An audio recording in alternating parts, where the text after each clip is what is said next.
하나님께서 찬양을 통해서 홀로 영광 받으신 줄 믿습니다. 지난 시간에 저주받은 엘리와 그의 두 아들에 대하여 말씀을 전하였습니다. 하나님의 큰 축복을 받고도 그 축복을 잘 관리하지 못해서 하나님의 저주와 심판을 받고 엘리의 집안은 망했습니다. 예수 믿는 사람들도 하나님 말씀대로 잘 살아야지 복을 받지, 그렇게 살지 못하면 하나님의 저주와 심판을 받게 된다는 사실, 교회도 그렇습니다. 교회도 망할 수도 있다는 사실을 늘 기억해야 할 것입니다. 그렇게 제사장이었던 세 사람이 죽고 엘리의 자부까지 저주를 받아 죽었습니다. 그렇게 제사를 멸시하고 회막에서 음행을 저지른 제사장 홈리와 비나하스, 또한 그 아들들의 잘못을 저지하지 못하고 방관하다가 심판을 받은 사사 엘리, 그렇게 엘리의 가문이 멸망하게 되었습니다. 또한 블레셋과의 전쟁에서 패배하였고 실로에 있는 여호와의 궤까지 빼앗기게 되었습니다. 여호와의 궤가 블레셋 땅에 도착하자 그 땅에 저주가 임하여서 블레셋은 이스라엘 땅에 여호와의 궤를 가져다 놓을 수밖에 없는 상황이 전개되었습니다. 그렇게 여호와의 궤는 이스라엘 기란 여아림 사람 아비나답의 집에 보관이 되었습니다. 이러한 가운데 무명의 사람 사무엘이 드디어 엘리를 대신하여서 이스라엘의 사사가 되고 이스라엘의 대제사장으로 등극하게 되었습니다. 그는 어릴 적부터 회막에서 여호와의 말씀으로 훈련을 받은 사람이었고, 그가 바로 사무엘이었고 사사가 되었고 대제사장이 된 것입니다. 사무엘이 사사가 되자 먼저 온 백성들에게 이방 우상을 버리고 하나님께로 돌아오라고 하는 회개 운동을 펼쳤습니다. 이 백성들이 이방 신들을 다 버리고 여호와만을 섬기겠다고 결단하였습니다. 그러던 어느 날 온 이스라엘이 미스바로 모여서 기도회를 가졌고 종일 금식하면서 자신들의 죄를 회개하면서 하나님 앞에 통해 자복하는 그런 시간을 가졌습니다. 이 소식을 듣고 블레셋이 이 기회를 틈타 이스라엘을 기습 공격하였습니다. 놀란 백성들이 사무엘에게 기도를 부탁하고 사무엘은 긴급하게 기도하게 되고 여호와께서 그의 기도를 들으시고 큰 우레를 발하여서 블레셋을 어지럽게 만들었습니다. 이 틈을 타서 이스라엘은 공격하게 되고 큰 승리를 거두었습니다. 이 승리를 기념하여 도움의 돌이라는 에베네셀 기념비석을 미스바와 센 사이에 세웁니다. 여호와께서 이스라엘을 도와서 전쟁에서 승리하였다는 의미의 기념비석인 것이죠. 이후 20년간 블레셋과 주변 가나안 족속이 이스라엘을 침범하지 못했습니다. 블레셋에 빼앗겼던 땅들도 회복시켰습니다. 그렇게 사무엘이 사사로 재직하는 동안 이스라엘의 샬롬 평화가 임하였습니다. 그런 남아에 살면서 해마다 베델과 길갈과 미스바를 순회하면서 이스라엘을 다스리고 재판하였습니다. 사사라는 말의 뜻이 원래 재판이라는 뜻입니다. 그렇게 이스라엘이 평안합니다. 얼마나 귀한 일입니까? 백성들이 지도자를 잘 만났으니까 복을 받은 것이겠죠. 사무엘처럼 훌륭한 지도자를 만났으니까 백성들이 얼마나 기뻐했을까. 그렇게 이스라엘의 샬롬 평화가 지속이 되고 백성들은 행복해 했습니다.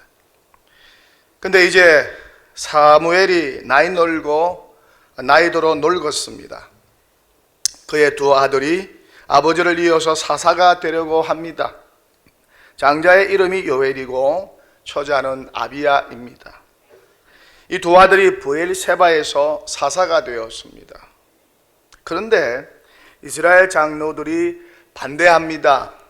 이유는 두 사람이 아버지와는 달리 이익을 따라 뇌물을 받고 판결을 굽게 하였기 때문입니다. 율법은 이것을 금하고 있어요. 신명기 16장 18절과 19절입니다. 내 하나님 여호와께서 너에게 주시는 각성에서 너의 지파를 따라 재판장들과 지도자들을 둘 것이요 그들은 공의로 백성을 재판할 것이니라. 너는 재판을 굽게 하지 말며 사람을 외모로 보지 말며 또 뇌물을 받지 말라. 뇌물은 지혜자의 눈을 어둡게 하고 의인의 말을 굽게 하노니라. 사무엘은 정직했습니다. 뇌물을 받지 않고 말씀대로 여호와의 율법대로 공의로 판결했습니다. 하지만 두 아들은 그러질 못했습니다.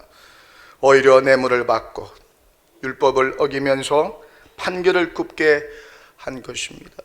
일로 이스라엘 장로들이 사무엘의 두 아들을 사사로 받지 못하겠다고 거부한 것입니다. 그러면서 자신들도 다른 나라처럼 왕을 세워달라고, 그렇게 자신들을 다스리게 해달라고 사무엘에게 청원을 하고 있습니다. 늙은 나이에 사무엘이 소식을 듣고 얼마나 괴롭고 가슴이 아팠을까. 아버지를 닮지 않은 사무엘의 두 아들의 기사를 읽을 때마다 의문이 들었어요. 도대체 왜 그랬을까? 도대체 이 두 아들이 왜 그랬을까? 아버지 사무엘은 그렇게 훌륭한 사람이었는데 두 아들은 왜 그랬을까? 왜 아버지를 닮지 못했을까? 그런 의구심이 늘 들었습니다. 결과론적으로 사무엘의 자식 농사는 실패했다는 것이죠. 백성들로부터 인정과 존경을 받는 큰 지도자였습니다. 집 밖을 나서면 많은 사람들이 환호했을 것이고 그를 환영했을 것이고 그를 존경했을 것입니다. 그러나 집으로 들어오면 그것이 아니었습니다. 자식 농사 실패했습니다. 누구처럼? 엘리처럼 자식 농사 실패했어요. 누가? 위대한 선지자요 사사요 제사장이었던, 백성들의 존경과 인정을 받았던 사무엘이 자식 농사 실패했습니다. 왜 두 아들이 정직한 아버지를 닮지 못하였을까? 우리가 모르는 어떤 사연이 숨어 있는 것일까? 여러분은 어떻게 생각하십니까? 사무엘이 바깥 일만 하고 가정에는 전혀 관심이 없는 아버지라서, 두 아들에게 별 관심이 없는 아버지라서 이에 대한 반감으로 두 아들이 일부러 그렇게 부당한 행동을 하였을까? 자신들과 어머니와 그리고 가정 일에는 관심이 없는 아버지 사무엘이 미워서 일부러 아버지가 싫어하는 행동을 한 것일까? 아니면 사무엘의 두 아들이 원래부터 돈을 좋아하고 불법을 행하고 뇌물 받는 것을 좋아했을까?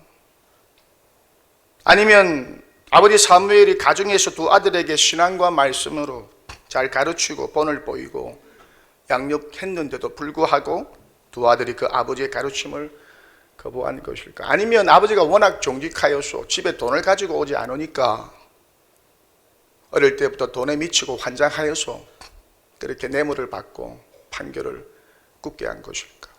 모르겠어요. 이에 대한 성경적 기록이 없으니까 그냥 추측하고 상상만 할 뿐입니다.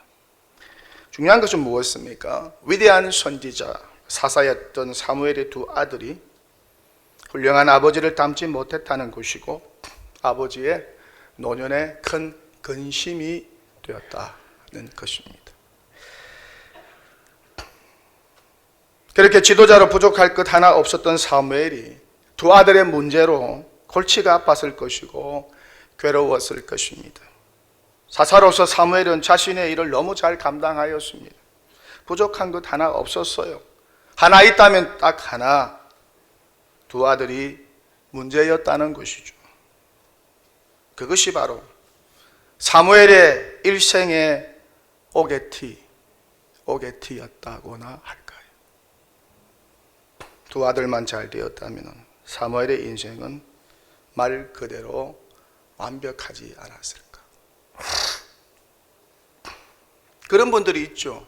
모든 것이 완벽한데 자녀 문제는 그렇지 않는 분들이 있어요. 자기 일은 잘 되는데 존경과 인정을 받는데 오게티가 문제야 자녀들 때문에 고통하는 부모들이 있어요. 자식 농사 망친 분들이 있어요. 오게티입니다. 어떠세요? 여러분들은 자식 농사 잘 하셨나요? 자녀들이 잘 커주었나요?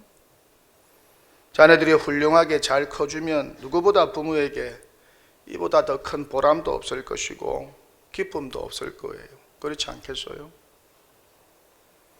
내일이 좀 잘 안 되더라도 자녀들이 잘 커주면 어떤 시련도 능히 감당할 수 있는 거 아니겠어요?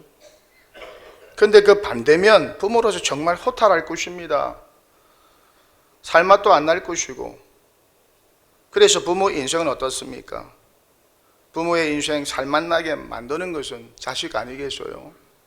자녀들이 잘 커주고 잘 자라주면 이것이 부모에게 영광이고 이것이 부모에게 기쁨이고 이것이 부모에게 살맛나는 거 아니겠어요? 근데 사무엘의 두 아들이 그러지를 못했다는 것입니다. 그 훌륭한 아버지를 닮지 않고 누구를 닮았는지 모르겠지만 왜 그랬는지 모르겠지만 그 시대가 돈에 미치고 환장한 시대였는지 모르겠지만 두 아들이 아버지를 닮지 않고 뇌물을 받고 판결을 굳게 해 주었다는 것입니다. 요즘 우리 대한민국 사회에도 판사와 검사와 국회의원이 이와 유사한 사건에 연루되어 검찰에 기소가 되고 조사를 받고 있고 또한 재판 중에 있다는 기사를 본 적이 있습니다. 돈을 좋아하고 돈을 밝히고 돈 앞에서 맥을 못 추는 사무엘의 두 아들과 같은 지도자들이 우리 사회 속에 많아지면 우리 사회는 어떻게 될까요? 뇌물을 좋아하고 돈에 맥을 추지 못하는 사람들, 그렇게 뇌물을 주면 판결을 굽게 할 뿐만 아니라 용감하게 불법도 자행하는 지도자들이, 이런 사람들이 우리 사회 속에 많아지면 어떻게 될까요? 그러니까 어떻습니까? 돈 밝히고 돈 좋아하고 돈에 약한 사람은 절대 지도자가 되지 말아야 합니다. 왜 그렇습니까?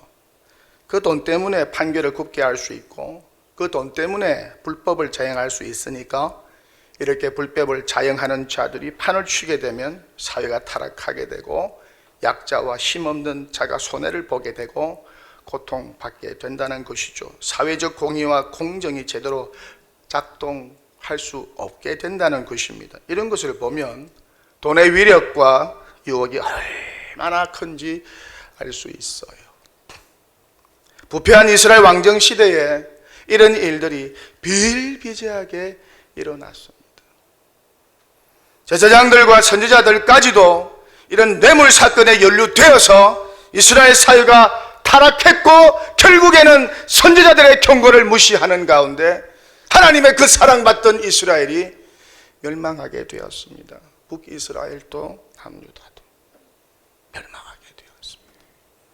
선지자들이 통렬하게 고발하였지만 귀가 어두워서 그 말이 들리지 않았나 봅니다. 우리 신자들은 늘 귀가 열려 있어야 돼요.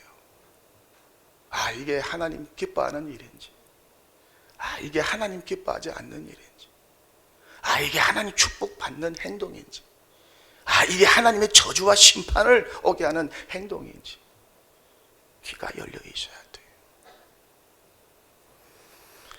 우리 교우들도 돈을 너무 사랑하면 안 되겠죠? 할렐루야. 더 사랑하고 싶은가 봐요. 적당히 사랑해야지. 적당히 사랑하세요. 너무 사랑하면, 지나치게 사랑하면 자기도 모르게 큰 공경에 빠질 수 있어요. 큰 죄를 범할 수 있어요. 결국 망하게 될 수 있어요. 좋은 것까지 다 잃게 될 수 있어요. 그러니 항상 돈보다 하나님을 사랑하고, 돈보다 하나님의 말씀을 사랑하고, 돈보다 사람을 소중히 여기고, 돈보다 의리를 소중히 여기고, 돈보다 우정과 관계를 귀하게 여기고, 돈보다 평화를 더 귀하게 여겨야 한다는 것이죠. 돈보다 귀한 것들이 얼마나 많은지 몰라요. 이 사실을 꼭 기억할 필요가 있다는 것입니다. 그래서 성경은 돈을 사랑하는 것이 일만 악의 뿌리라고 경고하고 있지 않습니까? 망하는 길의 지름길이 돈사랑이라고 성경은 우리에게 늘 경고하고 있어요. 그래서 성경은 이렇게 말씀을 하죠. 돈을 사랑함이 일만 악의 뿌리가 되나니 이것을 탐내는 자들은 미혹을 받아 믿음에서 떠나 많은 근심으로서 자기를 찔렀도다. 예수의 제자였던 가룟 유다는 예수님보다 돈 사랑하고 예수님 말씀보다 돈을 사랑해서 돈 몇 푼 받고 예수님 팔아 넘겨서 양심의 가책을 받고 자살하지 않았습니까? 예수님은 하나님을 대적할 가장 큰 세력과 힘이 돈이라고 말씀하셨습니다. 그래서 돈을 사랑하든지 하나님을 사랑하든지 양자택일하라고 제자들에게 말씀하셨어요. 그렇게 제자들에게 돈에 대하여 경계하라고 말씀하셨어요. 돈 때문에 일어나는 불행과 비극이 우리 사회와 가정과 개인 속에서 얼마나 많이 일어나고 있습니까? 그런 경험이 여러분들에게도 있을 거예요. 지금도 이 돈 문제 때문에 골치 아픈 분들 아마 한두 분은 계실 거예요. 교회도 예외가 아닙니다. 우리는 모두 자본주의 체제 속에 살지만은, 돈이 우리의 삶을 좀 편리하게 만들어주지만은, 그렇다고 해서 판결을 굽게 하면서까지 뇌물을 받는다거나 부정한 방법을 행하면서까지 돈을 밝힐 필요는 없는 거 아니겠어요? 예수님은 돈 사랑하지 않았습니다. 예수님은 돈을 정복하며 사셨습니다. 예수님은 돈보다 귀한 것이 너무 많다는 것을 가르치면서 사셨고 또한 몸소 실천하며 사셨습니다. 예수님은 검소하게 사셨고, 예수님은 필요한 만큼만 소유하고 사셨고, 예수님은 소금한 것에 만족하며 사셨습니다. 소유와 물질보다 심령의 행복, 이 더 소중한 것을 가르쳤고 그 삶을 추구하면서 사셨다는 것이죠. 그분이 바로 우리가 믿고 따르는 구원자 예수님이세요. 순교자 사무엘도 그렇게 살지 않았을까? 그런데 그의 두 아들은 그러질 못했어요. 세상을 닮았어요. 돈을 사랑했고 돈을 밝혔고, 그러다가 뇌물을 받고 판결을 굽게 해주었고, 소문이 났고 돈을 밝히는 지도자라고, 뇌물을 좋아하는 지도자라고 그 아버지 사무엘을 닮지 못했다고, 그러다가 아버지의 뒤를 이어 이스라엘의 사사가 되는 영광스러운 기회를 놓치고 말았습니다. 신실하고 정직한 아버지를 닮지 못한 두 아들 요엘과 아비야, 우리가 그들을 어떻게 평가해야 할까요? 이 두 아들을 평가하기 전에, 비난하고 정죄하기 전에 저와 여러분은 어떻습니까? 하나님 아버지를 얼마나 많이 닮았는지, 하나님의 형상으로 이 땅에 오신 우리 주 예수 그리스도, 육체를 입고 이 땅에 오신 하나님이면서 우리의 구원자이신 예수 그리스도, 그분을 저와 여러분이 얼마나 닮아가고 있는지, 얼마나 예수님의 행위를 따라서 살고 있는지, 예수님을 얼마나 본받고 있는지, 우리가 얼마나 정직한지, 주변 사람들은 우리 각자를 어떻게 평가하고 있을까요? 어떻게 예수님을 좀 많이 닮으신 것 같으세요? 예수님을 많이 좀 본받고 계신 것 같으세요? 그래서 주변 사람들로부터, 가까이 있는 사람들부터, 가족들로부터 그런 칭송을 받으면서 주님을 섬기고 있는 것 같으세요? 예수 믿은 지, 예수님을 안 지, 예수님을 구주로 영접한 지 몇 해가 되셨습니까? 그 횟수만큼 예수님을 담고 있습니까? 예수님의 성품과 인격을 담고 계신가요? 예수님의 가치관과 비전을 닮아가고 있습니까? 동도교회가 올해 교회 설립 70주년이라고 합니다. 대단한 일이죠. 문 닫은 교회, 망한 교회도 많은데, 그렇다면 70년만큼 예수님을 닮았을까? 그렇게 예수님을 닮은 성도도 가득 차 있을까? 중직자들이 모두 다 예수님을 잘 닮아가고 있을까? 어떻게 평가하십니까? 우리 각자가 어느 정도로 예수님을 닮고 있을까? 자비로우신 예수님, 인자하신 예수님, 긍휼이 많으신 예수님, 겸손하신 예수님, 온유하신 예수님, 사랑과 용서의 예수님, 인내와 소망의 예수님을, 아낌없이 자기 것을 나누어 주시는 예수님을, 신실하고 정직하신 예수님을 저와 여러분이 얼마나 닮아가고 있을까? 또 예수님처럼 전도는 또 얼마나 열심히 하고 있을까? 믿지 않는 영혼에 관한 관심은 어느 정도일까? 교회 생활 왜 하시나요? 왜 예수를 믿으세요? 왜 불편하게 주일마다 주일 예배에 참석하십니까? 예수님의 말씀 배우고 예수님 말씀대로 살기 위해서 교회 생활하고 예수 믿는 거 아니겠어요? 그것이 가장 가치 있고 그것이 가장 보람 있고 그것이 가장 행복한 길이니까. 이것 때문에 예수님을 배우고 예수님을 본받기 위해서 신앙생활하고 교회 생활하는 거 아니겠어요? 이게 가장 중요한 거 아니겠어요? 이것이 핵심이고 본질 아니겠어요? 이것이 우선순위 아니겠어요? 다른 것은 다 부차적인 것입니다. 부차적인 것 잡고 교회 생활, 신앙생활 하지 마세요. 핵심을 잡고 본질을 잡고 교회 생활하고 신앙생활하고 있는지, 직분 생활하고 있는지 70주년을 맞이하여서 한번 돌아보세요. 행사보다 더 중요한 게 있어요. 제대로 예수 믿고 제대로 신앙생활하고 있는지, 본을 보이는 신앙생활을 하고 있는지.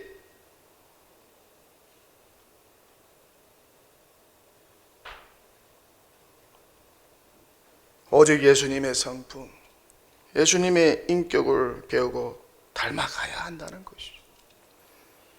이것이 교회 생활의 우선순위가 되어야 한다는 것입니다. 그렇게 될 때 예수님께서 약속하신 풍성한 삶과 행복한 삶을 경험할 수가 있어요.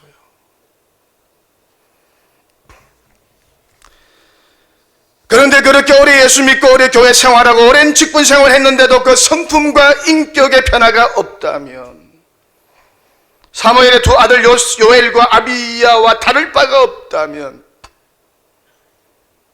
어떨까? 주님께서 여전히 변화되지 않는 우리들의 모습을 보고 뭐라고 말씀하실까? 뭐라고 평가하실까? 여전히 주님의 근심거리로, 오개티로 있는 것은 아닐까?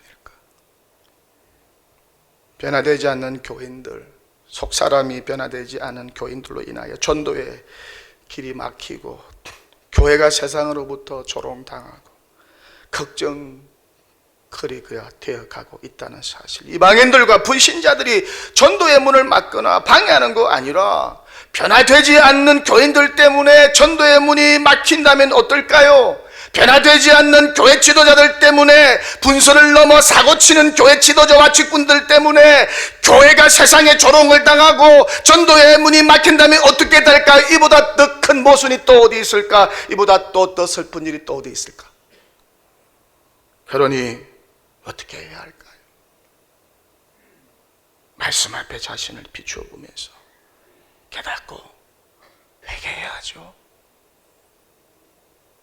저와 여러분의 마지막 회개는 언제였습니까? 하나님, 내가 예수 잘못 믿고 있네요. 하나님, 내가 전도 문을 막고 있었네요.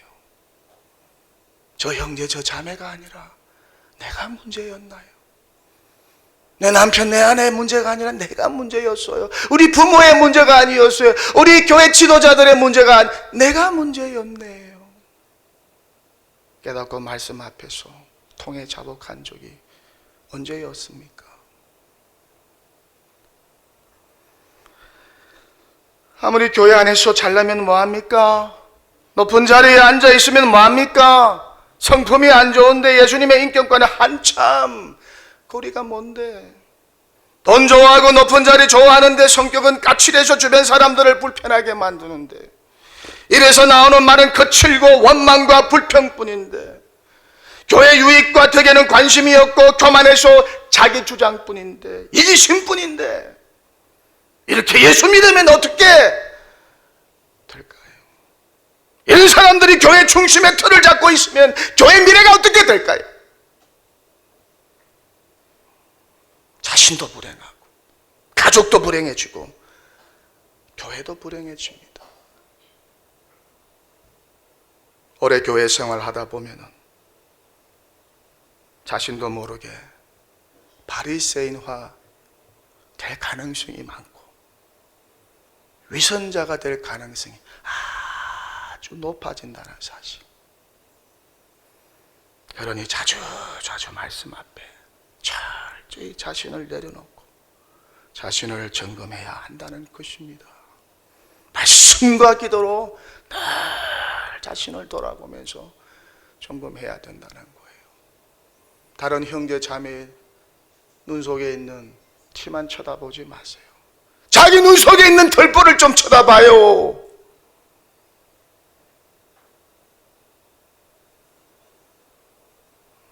그럴 때 거기에 변화가 있고, 그럴 때 거기에 소망이 있는 거 아니겠어요? 말씀과 기도로 거룩하여 짐이니라. 디모데전서 4장 5절 말씀입니다. 이것이 신앙생활의 키라는 것입니다. 이거 놓치면 저와 여러분도 어중이 떠중이 신자, 이스나 마나한 신자로 전락하게 된다는 것입니다. 모르겠어요. 사무엘의 두 아들과 같이 될지 누가 알겠어요. 우리가 잘 아는 나아만 장군, 그는 아람의 유명한 장군이었습니다. 전쟁에 가는 곳마다 승리를 거두었습니다. 어떻게 보면 왕보다 백성들로부터 더 인정과 칭찬과 존경을 받았던 위대한 장군이었습니다. 그때로 볼 때는 정말 남부를 곳 하나 없는 그런 장군이었어요. 그렇게 큰 용사였고 존귀한 자였지만 어떻습니까? 실상 그는 나병 환자였습니다. 멋지고 화려한 군복을 벗으면 그의 온몸은 나병으로 번져 있어요. 그 화려한 군복이, 그 화려한 경력과 스펙이 그의 나병을 가리고 있었을 뿐입니다. 어떻게 보면 이런 나아만과 같은 신자, 나아만과 같은 교회 지도자들이 혹시 우리 교회 안에 없는지, 한국 교회 안에 없는지, 아니 우리 한국 교회가 나아만과 같은 교회로 전락하고 있는 것은 아닌지, 아니 그런 나아만과 같이 극과 속이 다른 신자를 양산하고 있는 것은 아닌지, 그 모습에 취하고 수에 취하고 화려한 건물에 취하고 자기 자랑에 취하고 자기 의에 취하고 외형에만 취해 있는 것이 아닐까? 그 모습은 화려하나 변화되지 않는 한국교회, 예수님의 인격과 그분의 관심에는 전혀 관심이 없는 한국교회, 예수님의 행위를 따르지 않고 세상을 닮아 잘 먹고 잘 사는 것이 인생의 목표가 된 한국교회, 그렇게 세속화되어 버린 한국교회, 그러면서도 깨닫지 못하는 한국교회, 자기 눈 안에 들보는 외면하고 타인의 티만 보면 그들을 비난하고 정죄하는 바리새인과 같이 되어가는 한국교회 성도들, 교회 가는 것이 무섭다고 그래요. 세상 사람 만나는 것보다 교회 사람들 만나는 것이 더 무섭다고 그래요. 또 저 입에서 무슨 말이 나올지 두렵다고 해요. 사랑이 식어져 버렸어요. 허물을 가리는 것이 아니라 허물을 다 드러내고 있어요. 예수님은 어떻게 우리를 대하셨습니까? 다 까발리셨나요? 그 허물을 다 덮어주셨죠.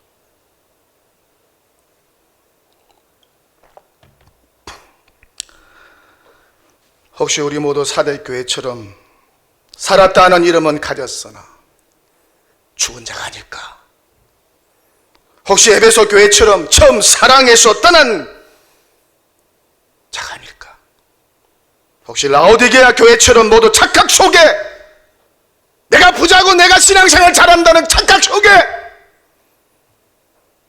예수 믿고 교회 생활하고 직분 생활하고 있는 것은 아닐까? 성경은 말씀합니다. 내가 말하기를 나는 부자라 부요하여 부족한 것이 없다 하나 너의 곤고한 것과 가련한 것과 가난한 것과 눈먼 것과 벌거벗은 것을 알지 못하는도다. 설교를 마칩니다. 나만 장군처럼 겸손히 하나님 말씀 앞에 순종하여 요단강으로 뛰어들어가서 씻어 깨끗하게 회복되는 그런 은혜와 치유의 역사가 70주년을 맞이한 우리 동도교회 성도들 가운데 임하게 되면 얼마나 좋을까. 그렇게 오랫동안 주님의 마음을 아프게 하고 사람들의 마음을 불편하게 만든 오게티가 오히려 은혜의 간증으로, 오히려 치유와 회복의 간증으로 변화되어 하나님께 영광 돌리고 예수님 닮은 더 성숙한 제자의 모습으로 세워지게 되면 얼마나 좋을까. 그렇게 거듭나고 새롭게 변화되는 은혜가 70주년을 맞이하는 우리 동도교회 가운데 충만하게 되시기를 주님의 이름으로 간절히 축원합니다. 축원합니다. 할렐루야.